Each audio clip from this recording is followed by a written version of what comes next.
aqui é a Sam e agora vamos encarar as férias do Dia Internacional da Mulher 2016. No dia 8 de março, em algum lugar do passado, algumas mulheres se trancaram no seu local de trabalho para exigir melhores condições e mais direitos.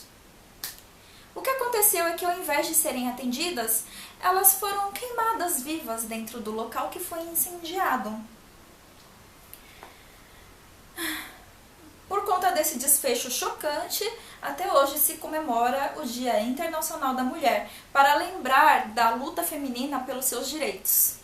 Ao longo das últimas décadas, nós mulheres conquistamos muito espaço, mas ainda existe muito terreno para ser explorado.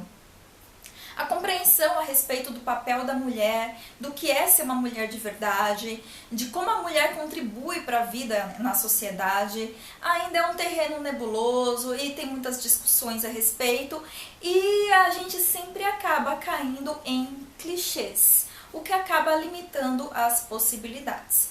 E é por isso que eu estou gravando esse especial de Dia das Mulheres. Eu vou dividir em 2 vídeos para não ficar longo demais, e eu vou falar a respeito de livros sobre mulheres. Nessa primeira parte eu vou falar de 4 livros sobre mulheres da vida real e como cada uma dessas mulheres, à sua maneira, escreveu a própria história e deixou a própria marca. Esses não são os únicos livros que eu tenho falando a respeito de mulheres da vida real no meu armário. Mas eu selecionei esses 4 e à medida que eu for falando a respeito deles, vocês vão entendendo por que eu escolhi cada um deles. O Diário de Anne Frank, eu acho que deveria ser obrigatório em todas as escolas do mundo inteiro.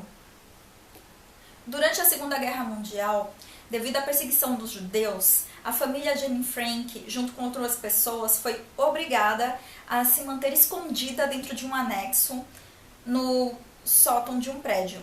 Anne Frank começou a relatar a rotina dela no esconderijo aos 13 anos e aos 15 ela foi... E ao longo desse período, Anne Frank também passou por mudanças físicas. Ela estava atravessando a puberdade, então ela também relata como foi essa experiência dela, com o corpo dela e com a forma como as pessoas a enxergavam como menina.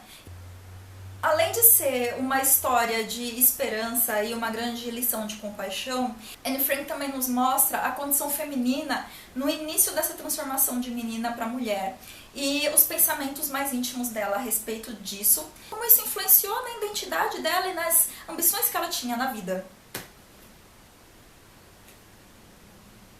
Livre, escrito pela Cheryl Strayed. No final da década de 70, início da década de 80, passou por uma série de questões na vida dela que basicamente conduziu ela ao fundo do poço. Como ela resolveu lidar com isso e buscar uma solução foi inusitada para a época. Ela decidiu fazer uma caminhada solitária por uma trilha que atravessou florestas, atravessou desertos, atravessou a neve e durou em média 3 meses a pé, sozinha. Então essa caminhada solitária obrigou ela a conviver apenas com ela mesma, com os próprios pensamentos, com os próprios medos, com as próprias reflexões. É claro que ao longo do relato ela encontrou outras pessoas ao longo do caminho, mas a maior parte do tempo ela procurou ficar sozinha, porque ela precisava se encontrar. Claro que eu não aconselho a todas as pessoas tentarem fazer a mesma coisa. Eu mesma não daria certo, eu sou uma criatura urbana demais para ficar dormindo a céu aberto, filtrando água com comprimidos de iodo. Isso não serviria para mim. Eu aconselho a todas as pessoas a acompanhar a jornada dessa mulher, em busca dela mesma, as descobertas que ela fez e no meio da solidão se reconectar novamente com o mundo e com as pessoas. Ela, como mulher, ficou abalada quando o casamento dela acabou. Mas é muito interessante ver uma história em que descreve que o principal abalo da vida dela foi a perda da mãe e não do marido. É muito comum, culturalmente, promover essa ideia de que a principal estrutura da mulher reside no homem, no marido dela, e na capacidade dela manter esse laço com o marido. Então é muito raro ver livros que contam que mostra como é forte também um laço entre 2 mulheres. Eu preciso explicar quem é? A Malala ainda está aí no mundo, está crescendo, se desenvolvendo, estudando e ainda vai trazer muitas contribuições interessantes para a humanidade, mas é legal ver como tudo começou, entender a cultura dela, e o mais interessante nisso, e que eu acho que seria muito bom para o povo brasileiro ter acesso a essa história, que é a condição da Malala como muçulmana. Ela conta a história de vida dela a partir da cultura dela, do ponto de vista que ela tem a respeito da religião, da espiritualidade, do que é bom, do que é mal, a moralidade. E faz a gente compreender a situação da mulher islâmica de uma forma diferente.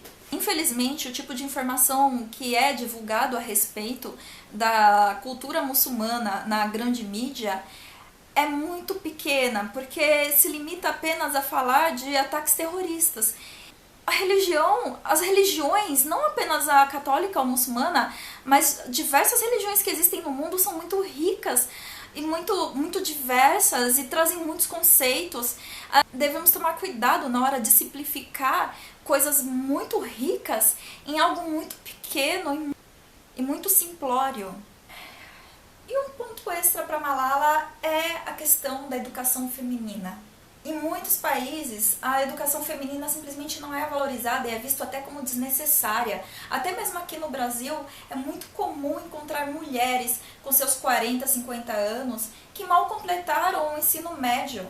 O foco de vida delas foi voltado a ser uma esposa, a cuidar de filhos. Elas não buscaram expandir os interesses e ambições delas na vida. A limitação da educação coloca o ser humano numa condição muito precária, não apenas intelectual, mas a questão de acesso a oportunidades. E é sensacional ver uma moça tão jovem se tornando um grande ícone da educação mundial. Essa moça que está aqui na contracapa, ela é escritora, roteirista, atriz, produtora, uma mulher de muitos talentos. Escreveu esse livro aqui, que é basicamente crônicas e causos e histórias da vida dela. E esse livro é uma forma de comédia autobiográfica. Ela descreve a experiência dela na infância, na juventude, puberdade, início da maturidade, com muito bom humor. Mostra um ponto feminino, mas contemporâneo.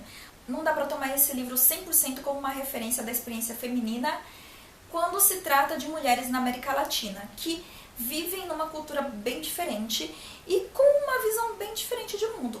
De qualquer forma, ainda assim é uma leitura válida porque nos coloca em contato com um universo diferente do nosso. Então isso é legal para expandir os nossos horizontes a respeito do que podemos ou não podemos ambicionar na vida. E você? Já leu algum desses livros? Me diz aqui nos comentários. Fala sobre algum livro que você acha que também poderia ter entrado nesse vídeo.